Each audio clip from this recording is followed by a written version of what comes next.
Yo, what's up guys? It's Noah here, and in today's video, I'm going to be talking through some player props I like over on Prizepicks for the Week 12 Sunday slate of NFL games. I got 3 player props, guys, that I like over on Prizepicks that we're going to break down in this video. And as always, before we do talk through these plays, if you guys do enjoy these Prizepicks videos, and if they do help you out, make sure to hit that like button down below. Make sure you guys hit that subscribe button if you have not yet. And if you are new to the channel, and if you are new to Prizepicks, be sure to go sign up for Prizepicks. Use promo code NOAH.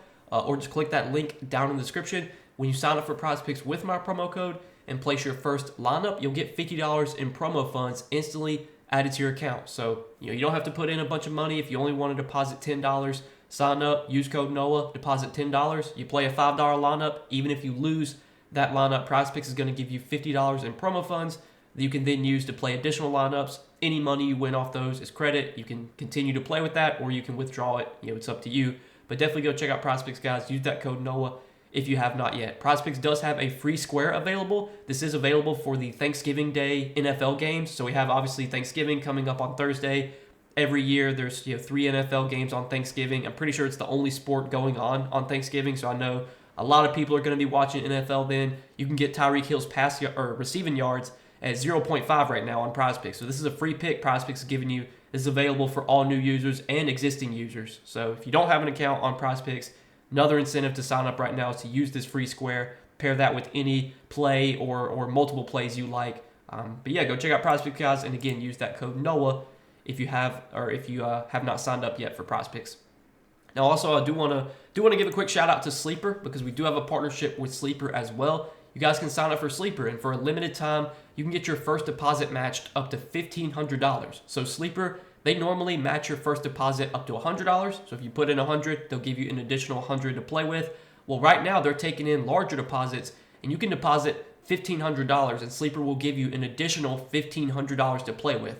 Obviously, you do not have to put in a large amount of money, but if you are able to, if you do have a larger bankroll, and if you are able to make larger deposits, you can get your first deposit matched up to $1,500 over on Sleeper when you sign up and use promo code NOAH.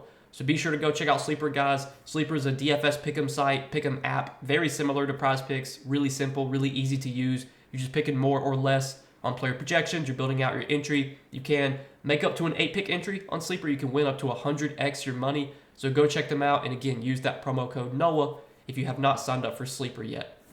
But yeah, guys, we got 3 plays to talk about for this Week 12 NFL slate. Let's go ahead and break them down. So the first prop that I like for Sunday is going to be a fantasy score prop, and we're going to look at Kareem Hunt. And I like Kareem Hunt. We're going to take him for more than 14 fantasy scores. So you can just kind of look at Kareem Hunt's projections and see that this fantasy score line, it is a little bit low. So Kareem Hunt has a 73.5 rush yards prop, 6.5 receiving yards prop. So he's projected for about 80 yards total. He's got a 1.5 receptions prop. So yeah, let's give him like 80 yards and 1 catch.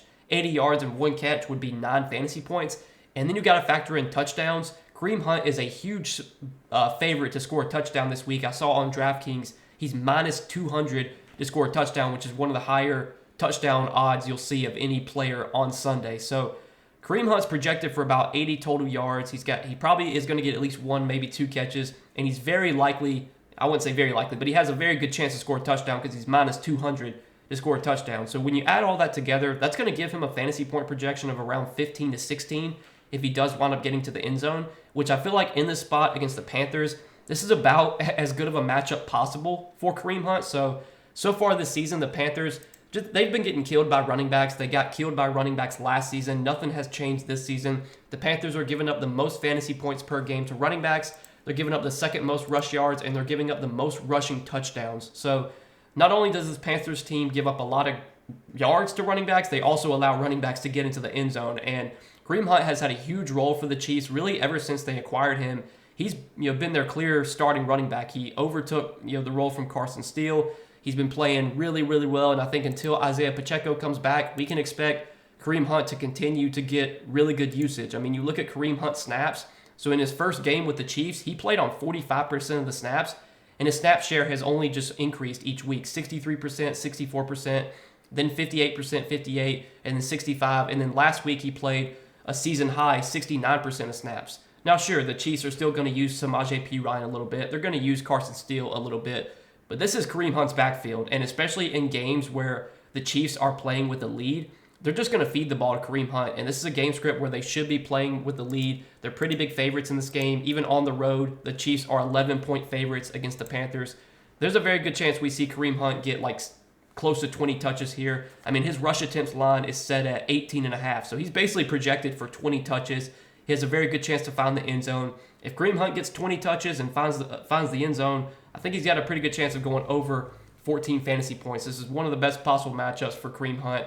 And the projections that I look at, I like to compare the projections I look at back to Prizepicks, and the projections that I look at for Kareem Hunt, they have him projected for around 17 fantasy points. I think this line of 14 on Prizepicks is a bit low. I think this line is, I would play this up to probably 15 or 15.5. I think 14 is definitely a bit low, just given the matchup, given the likelihood of Kareem Hunt being able to have success on the ground in the spot, also being able to probably find the end zone here. I mean, this is a spot where the Chiefs should have no problem putting up points against this Panthers defense that has been terrible this season. So, love this spot for Kareem Hunt. Really like him for more than 14 fantasy score. Next prop we're going to take a look at is going to be a prop on Michael Pittman. And I like Michael Pittman for more than 5.5 targets. So, Michael Pittman this season has been averaging about 6.5 targets per game. You look at his targets lately, they have gone down a little bit. He only had 5 targets against Tennessee, only 5 against the, almost said the Marlins. Against the Dolphins, had 6 against Houston, and then he had 4 against Minnesota, 8 last week against the Jets. The Colts, they've kind of been going back and forth with quarterbacks. Joe Flacco started some of these games, but then we did see Anthony Richardson start last game, and Anthony Richardson actually played pretty well. He threw the ball 30 times as well, so like he had a pretty, it's not like they were just, playing real conservative. I mean, they were letting Anthony Richardson throw it a bunch. He had 30 pass attempts, threw for 272 yards, and in that game, Michael Pittman had 8 targets. You look at this season, in the games played with Anthony Richardson, Michael Pittman has had 9, 8, 8, 7, 6, and then 5 and 5 targets. So he's over this line in 5 out of his 7 games with Anthony Richardson this season. The 2 games he went under by the hook. He had 5 targets in both of those games. Pittman has always been a good receiver. He's been a guy that's been able to earn targets at a high rate. This is a really good matchup against the Lions. This is a Lions team that they're really good defensively, don't get me wrong, but the way you beat the Lions is through the air. We've seen wide receivers be able to have success against this Lions team. I want to say the Lions are giving up like the most. I think they're giving up the most targets to wide receivers. Now, part of that could be due to the fact that like teams are just having to throw on the Lions because the Lions are just going out there and beating the crap out of everybody, and then it forces teams to throw. But for what it's worth, the Lions have given up the most targets to opposing wide receivers. I mean, you look at Anthony Richardson's pass attempts line this week. He's got a pass attempts line set at, let's see, where is it at? It's set at, well, I don't think Prizepicks has a pass attempts line up for him, but I think there's a very good chance you're probably going to see Anthony Richardson throw the ball around 30 times, kind of like he did last week. This is a game script where the Colts, they're underdogs. They're like 7-point underdogs in this game. So this is a game script where they're probably going to be playing from behind.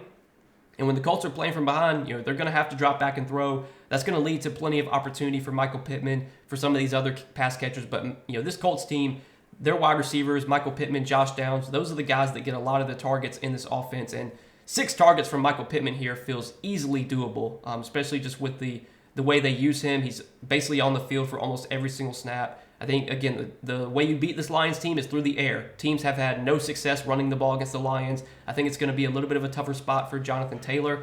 So the way you beat this team is through the air. I think we're going to see plenty of pass attempts for Anthony Richardson, which should lead to plenty of targets for Michael Pittman. And if you do look at Michael Pittman's game log this season, and if you look at games that the Colts have lost, so obviously they're 7-point underdogs here, so this projects to be a game that they probably will lose. So this season, in games that the Colts have lost, Michael Pittman has had 8, 7, 8, 6, and 4 targets. So he's over this targets line in 4 out of their 5 losses this season. So typically when we see the Colts playing from behind, that usually leads obviously to more pass attempts, which leads to more targets for Michael Pittman. I like this line a lot. I think 5.5 targets on Michael Pittman's way too low. You could also take a look at some of his other props too, like receiving yards, even fantasy score, but I feel best about targets. Even if Anthony Richardson isn't super accurate, which he has kind of struggled with. Richardson has really struggled with completing passes this season. Obviously, we're not betting on Richardson completing passes. We're betting on him just with volume because that's what we're betting on for Pittman. We want him to get targeted, and that's what he's been getting lately. I mean, you look at the game against Houston, that game, Michael Pittman only had 1 catch for 16 yards, but he still had 6 targets. So I feel like if Pittman goes over his receiving yards, his fantasy score, there's a very good chance he will also go over this targets line. But this is definitely my favorite line on Michael Pittman, more than 5.5 targets. And then the third and final prop that I like is another targets prop. We're going to take a look at Amir Abdullah for more than 3 targets. So the Raiders are going to be pretty depleted at running back this week. Both Zamir White and Alexander Mattison are doubtful. So with both Zamir White and Alexander Mattison doubtful, it's most likely going to be Amir Abdullah as their starting running back. Now, Amir Abdullah has never been a workhorse running back. Throughout his career, he has mostly been like a special teamer. He's been a guy that they will use in passing situations, but he's never really been a guy that's like been able to handle getting like 15 to 20 carries. Like you can see, he has a rush attempts line set at 10. So like he's probably expected to get like 12 to 15 touches here. But where Abdullah has historically been really good is in the passing game. You look at this season, he's in the games he's played. I mean, he's gotten 2-2, 3-3, 1-3 targets. Like he's historically, or excuse me, I was looking at his receptions part. So in the games he's played this season where he's been on the field, 2-2, 3-5, 2-3, 3 targets. So like he's historically been a guy that can, that they will use in the passing game. And now we can probably project Amir Abdullah to play more snaps than what he had been playing this season. So Amir Abdullah had been playing on about 20 to 30% of the snaps most weeks. I think last week he played on 34%. He played on 34% of snaps. He's not a guy that's going to probably play on like every single snap. But like you look at the other running backs on this Raiders roster, the only other guys that I think they have are Dylan Laube, who I don't even know who that is. He has only played 1 snap all season. And then Sincere McCormick, another guy that hasn't played a snap all season. Like Amir Abdullah is the only running back on their roster that's expected to be healthy for this game that has actually played a meaningful amount of snaps this season. I don't think Amir Abdullah is going to have like a workhorse role, but he might, just because I don't know if the Raiders really trust these other guys on their roster. You look at the way the sportsbooks are setting his lines. Obviously, the sportsbooks are not expecting him to have a big role because his rush yards line is only set at 31. Receiving yards line is only set at 14. If he was going to get like 20 touches, well, you see his rush yards line just got bumped up 4 yards. So that was a prop I guess you could have took. I was kind of looking at that one too, but I still like more than 3 targets for Amir Abdullah here. He's definitely just going to be on the field way more than he has been all season just because of how depleted the Raiders are with their running backs. And what Amir Abdullah has been good in throughout his career is as a pass catcher. Like you can look at his game log lately. He's still been getting 3+ targets in 4 out of his last 5 games, and that's with him sharing snaps with Zamir White and Alexander Mattison. Well, now both those guys are doubtful. Abdullah's probably going to be on the field for at least like 50-55% of the snaps. He's just going to be on the field more, and if he's going to be on the field more, he's going to be able to have a chance to earn targets, or earn more targets. So I like Amir Abdullah for more than 3 targets. I do also like him for more than 14.5 receiving yards. I know, obviously, like sportsbooks don't offer targets props. So if you're on a sportsbook and you can't take targets, I do like Amir Abdullah for more than 14.5 receiving yards. Again, this is just a guy that has been historically a really good pass catcher, and now he's going to be on the field for more snaps than he's probably ever played because the Raiders are so depleted with their running back depth right now. So yeah, that's what I like, guys, is our 3 props for Sunday's NFL games. We're going to take Kareem Hunt for more than 14 fantasy score, Michael Pittman for more than 5.5 targets, and Amir Abdullah for more than 3 targets. 3 plays for Sunday. Let's try and go 3-0, hit all 3 of these plays. Feel really good about these plays. I really like the plays this week. Feel really good about these. We'll see if we can get back on track here. I know it's been a rough stretch lately with the YouTube plays. I mean, the YouTube plays have been disastrous. It's been a rough one, but I'm going to continue to give you guys what I see as the best value, and hopefully we'll start to see some more green here soon because it's been a lot of red lately, I'll be honest with you. But yeah, we got 3 plays for Sunday. Let's get back on track here, guys. So as always, appreciate you watching these videos, supporting the Prizepicks content. Make sure you guys hit that like button down below if you did enjoy. Make sure to hit that subscribe button as well. And again, if you guys are new to Prizepicks, if you don't have a Prizepicks account, be sure to sign up and use promo code NOAH. When you sign up for Prizepicks with my promo code and place your first lineup, you'll get $50 in promo funds instantly added to your account. Go check out Prizepicks if you guys have not yet. But good luck this week, guys. Thanks for watching as always. Appreciate your support. We'll see you in the next video.